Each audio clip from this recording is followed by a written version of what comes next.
Bueno, hace unos días yo comentaba en el blog, a mí me es muy difícil, a nosotros nos es muy difícil comentar en el blog. A veces el que comenta nos hace una pregunta directa sobre un tema y después dicen, se desapareció. Pero es que nos es muy difícil comentar en el blog. Pero ¿qué sucede? Yo estuve un buen rato esperando que cargara la página para responder un comentario. Alguien dijo, bromeando con Harold, porque Harold puso que tenía un yeso en el pie y alguien puso, Harold, ten cuidado que uno nunca sabe cuando tiene que salir corriendo. Una broma, ¿no? Una broma. No vamos a pensar que una broma. Y uno de los comentaristas después, una de las comentaristas, puso, no, Harold no. Tatu, que es como comento en el blog, Tatu es el que tiene que estar, o sea, que es el que va a salir corriendo algún día porque es un intolerante o algo así, una cosa, ¿no? Y yo le respondí ese comentario, hice un esfuerzo para responderlo porque de verdad que me molestó ese tema. Me molestó porque yo comento, yo expreso las ideas en las que yo creo, en las que defiendo. Si tú no estás de acuerdo conmigo, bueno, demuéstramelo. Pero, o sea, me pareció una amenaza, no me gustó ese comentario. Muy a tono con lo que está sucediendo, o sea, ahora en los Estados Unidos, por ejemplo, en Miami hay un grupo que se dedica a buscar las direcciones de los hijos de los dirigentes, de los que apoyan a la revolución, algo así.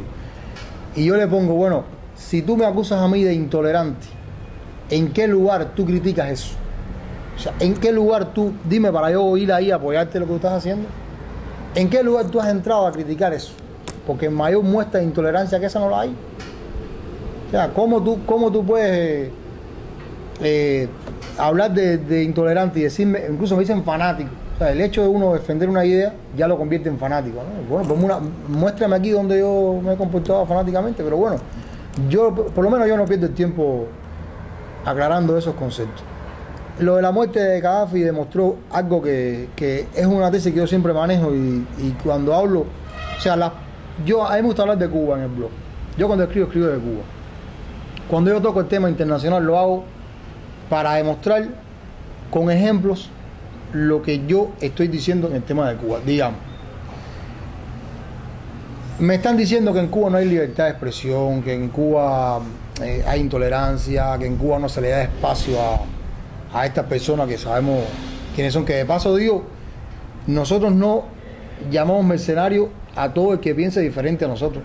Nosotros llamamos mercenario al que está aprobado que recibe dinero. Quiero aclarar eso, ahí están los cheques firmados, están los papeles firmados. No es todo, porque es muy fácil decir, no, todo el que piense diferente ya es mercenario. No, sabemos quiénes son los mercenarios. Y entonces yo pongo el ejemplo del campo socialista, el antiguo campo socialista.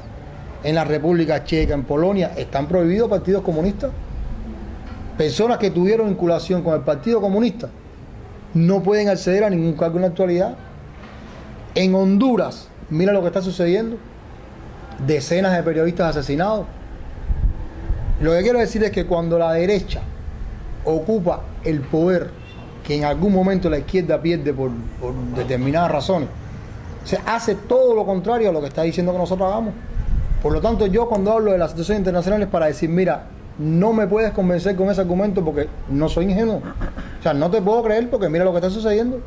No te puedo creer. Y entonces viene muy a tono. En esos días de la muerte de Gaddafi, el tono de los comentaristas subió en el sentido de que se está acercando la hora, o sea, el tono amenazante, ¿no? Nosotros, es lo que decía Harold, nosotros no nos dejamos llevar por eso. Son sus opiniones. Algunos de ellos mismos aclaraban, ¿no?, el tema, pero cuando sucedió eso, yo me tomé el trabajo de buscar todas las fotos de los crímenes de guerra, de todos los niños que habían muerto en la invasión a Gaddafi. Y lo que puse fue eso en el blog. Ustedes están hablando y contentos por lo que sucedió. Bueno, yo voy a mostrar la otra cara, que en internet nadie la pone, ni en los medios de difusión estos democráticos, nadie ni divulga. Y lo que hice fue poner la foto de los niños masacrados impunemente. Y ahora, ¿quién paga eso? Fueron como 30 fotos, ¿no? 30 o 40 fotos están en el blog. Vamos a ver quién es el que va a pagar por esto, quién vamos a juzgar por esto. ¿A quién, el Tribunal Internacional, a qué país vamos a invadir ahora por estos 30 niños?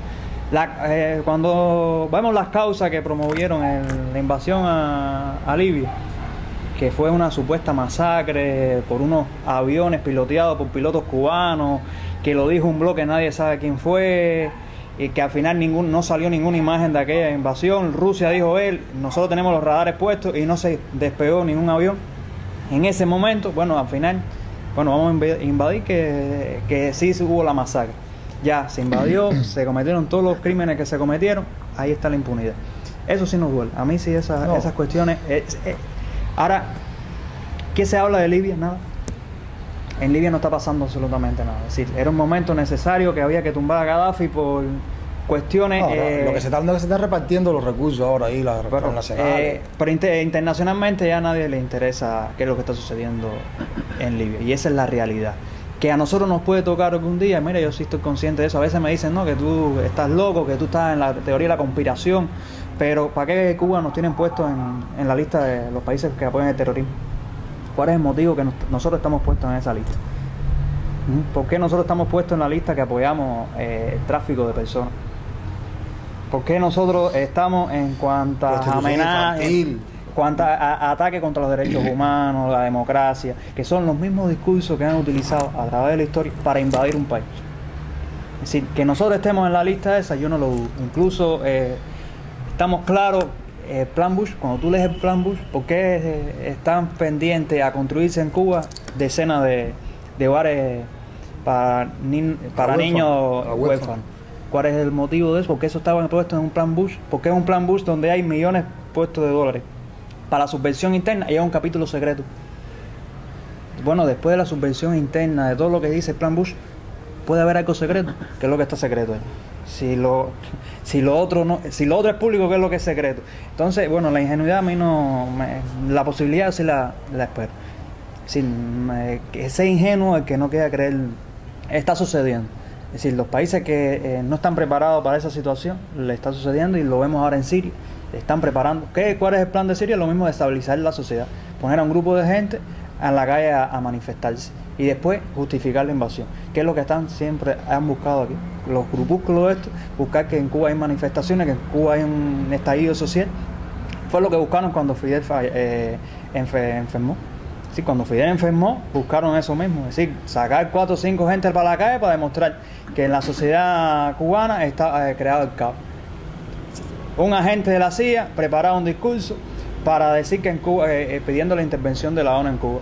Resulta ser que ese agente de la CIA era un agente de la seguridad del Estado, el agente Capote, que él era el encargado de hacer, y tenía todos los medios de prensa en función de eso. No sucedió, Cuba estaba preparada para eso. Estaba prevista la intervención. Yo particularmente nunca fui un simpatizante de GAF. Nunca fui simpatizante de GAF. Ahora, los intereses que habían detrás de esa intervención en Libia y la forma en la que se hizo esa intervención en Libia siempre me parecieron bárbaros, ¿no? Y la forma y la impunidad con la que se hizo, y eso es muy preocupante, porque es un síntoma de cómo la comunidad internacional y la opinión pública internacional no pudo hacer nada al respecto, o no le interesó hacer nada al respecto. Eso me pareció. O los medios de información internacionales lo manejaron de una manera tan eficiente para sus intereses, que no hubo respuesta a eso y no se pudo evitar lo que ocurrió en Libia. Y Gaddafi, bueno, también me preocupa mucho. A veces me pregunto si como joven revolucionario puedo hacer una valoración objetiva, ¿no?, de una cuestión internacional, porque quizás ya esté mi pensamiento esté predispuesto, ¿no?, a tener una visión revolucionaria y eso. Y entonces me pongo a pensarlo, trato de salirme un poco del tablero del juego de ajedrez, que es la política internacional, y trato de verlo como una persona, ¿no?, de cualquier país del mundo. Trato de pensarlo como si yo fuera una persona de otro país del mundo, no fuera un cubano revolucionario. Y trato de ver el fenómeno de Libia como un fenómeno social. Y entonces me digo, a ver, ¿qué ocurrió en Libia? ¿Cómo terminó la cuestión de Libia? Tomaron al presidente electo del país, lo lincharon públicamente, lo sacaron en todas las televisoras del mundo y nadie hizo nada al respecto, ¿no? Y me pongo a pensar eso, a ver, eso no tiene nada que ver con ideología. Eso es una cosa bárbara, sí, independientemente de la ideología. Y entonces eso me doy cuenta y me preocupa en el sentido de que en Cuba puede pasar algo muy, muy semejante. Y que los crímenes que se cometieron en Libia pueden ocurrir en Cuba fácilmente. Porque lo que está claro es que en Cuba no va a ocurrir una transición estilo Europa del Este, ¿no? En Cuba no va a haber una transición pacífica en la que un día los que eran dirigentes del gobierno van a ser el otro día los empresarios de ese país. No va a ser así. En Cuba obviamente va a haber una intervención militar, porque esto es una pequeña isla que sí lo permite. Va a haber una intervención militar de países extranjeros y entonces va a correr mucha sangre. Y sangre cubana es lo que no queremos, que no corra sangre cubana.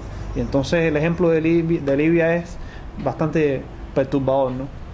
¿Están de acuerdo? Ahí, discúlpeme, Tracy, hay un ejemplo claro en este tema de la libertad de expresión que a mí me gusta mucho tratarlo porque es que la libertad de expresión se manipula mucho. Hay una televisora catarí que hizo un gran teatro, una escenografía gigante, se suponía que era la Plaza Verde, llenó eso de extras ahí y lo grabó como si fuera una manifestación en Libia, en la Plaza Verde en Libia. Ese hecho fue una de lo que se utilizó para fue un catalizador para lo que vino después, ¿no? Entonces después, cuando se descubrió que había sido mentira eso, ellos lo dijeron como si fuera una broma, o sea, algo que costó sangre, que costó tantos muertos, y fue como una broma. Entonces ninguno de los grandes medios en el mundo dijo algo sobre eso, o sea, criticó, nadie, una broma, fue una bromita que hicieron y mira, engañaron a los demás. Eso es una cosa.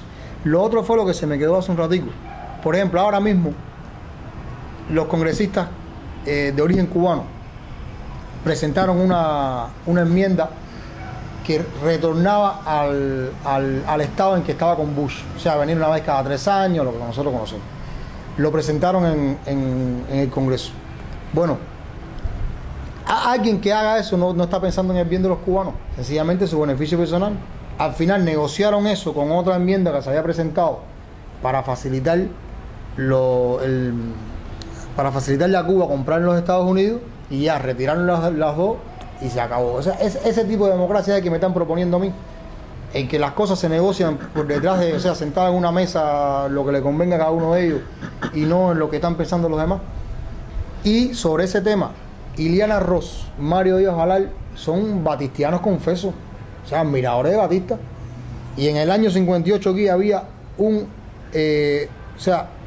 Buró de Represión de Actividades Comunistas, el BRAC. Había comunistas, buró, sin eufemismo, Buró de Represión de Actividades Comunistas. Y entonces ahora me están diciendo a mí, los mismos que admiraban eso y apoyaban eso, me están diciendo a mí que yo tengo que darle espacio a las personas que se han financiado por ello para tomarlo. O sea, cosa que hay que ser muy ingenuo para creer lo que están proponiendo. Esto que hablaba Manny hace un momento, estaba hablando de las opciones, ¿no? Las opciones que tiene Cuba.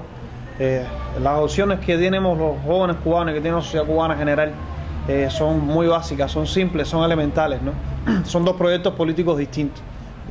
Un proyecto político que tenemos ahora, que está ahí, que nosotros tenemos insatisfacciones, que quisiéramos que se hicieran cosas mejores, que se hicieran de otra manera quizás, mejorar cuestiones de la sociedad cubana, ¿no? Y que tenemos inquietudes al respecto, pero indiscutiblemente lo que sí estamos seguros es que el otro proyecto que se nos presenta, que viene bañado de sangre, ese sí no lo queremos, ¿no?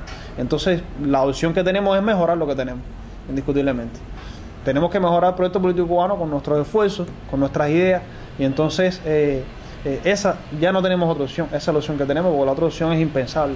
No, y en Cuba, Tracy, si nos sentamos aquí mismo en este lugar que se ve una gran parte de Matanza, o sea, en el año 59, año 58, inicio del 59, cuando triunfa la revolución, mucho de lo que es hoy Matanza, en ese momento era un bosque, no estaba urbanizado, ¿no?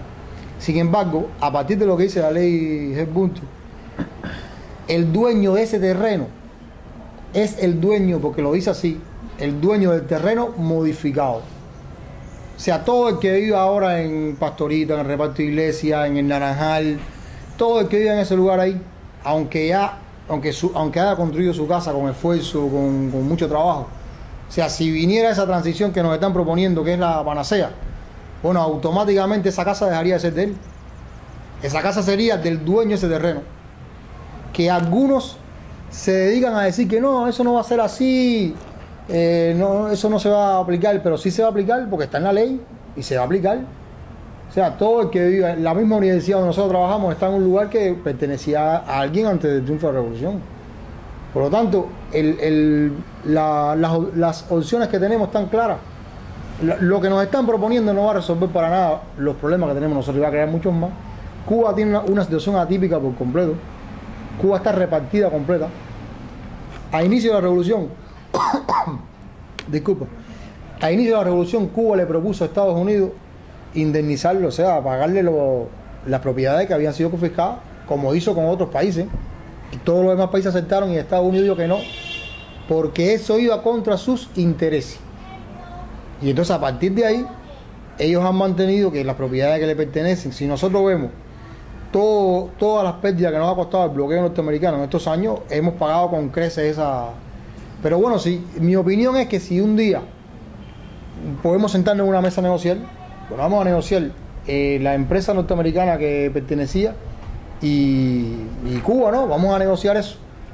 Pero, por ejemplo, los mismos propietarios que se fueron en Cuba en el año 59, que están ahora en otros países, principalmente en los Estados Unidos, son los que retornarían para acá a recuperar sus terrenos. No son los emigrantes que se fueron en la década del 90, los que se fueron en la década del 80, no, esos no. Porque esos que se fueron en la década del 90 estaban viviendo en casa que a lo mejor le dieron antes, o sea, le dieron después del triunfo de la revolución, que pertenecían a alguien antes del triunfo de la revolución. Es complicado, pero es lo que te decía Harold, que es un proyecto que cuando uno se pone a pensar, uno dice, espérate un momento, yo prefiero sacrificarme, yo prefiero trabajar, yo prefiero, ¿qué es lo que estamos haciendo en el blog? Poniendo nuestro granito de arena, escribiendo lo que queremos que sea mejor, escribiendo las cosas que queremos para nuestro país, pero estamos claros de la opción que queremos, ¿no? Eso